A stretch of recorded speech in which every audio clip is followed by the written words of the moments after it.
DepEd wants higher compensation for teachers, poll workers for 2022 elections.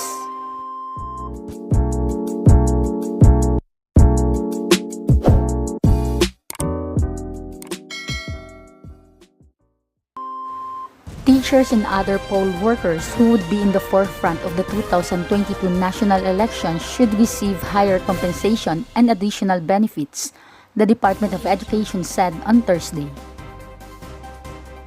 In a statement, DepEd Secretary Leonor Briones, who wrote a letter to Commission on Election Chairperson Sharif Abbas last February 15, stressed that teachers would be facing a difficult task of carrying out their duty while the COVID-19 pandemic still threatening public health. Teachers are one of the frontline poll personnel come election time, as they act facilitators inside polling precincts, being chairperson and members of the Board of Election Inspectors. We recognize that there is a need for a higher compensation for the teachers because the risk of the COVID-19 is still here. We also made sure that the requested amount or rates prescribed are just and reasonable, Briones said. There are several things that DepEd is asking to ensure the safety and compensation of poll workers and teachers. According to the Department of Education supervisor official should be compensated with 7,000 pesos and the support staff 5,000 pesos in consideration of the prevailing consumer price index and inflation rate as of January 2021. Based on the proposal of the department, the recommended compensation for the chairperson of electoral boards is 9,000 pesos, while the members of the board will have 8,000 pesos, DepEd said. Aside from this, DepEd also asked COMELEC for a 500 pesos COVID-19 hazard pay per day for the poll workers, plus on-site swab testing and other health services to prevent outbreaks during the elections.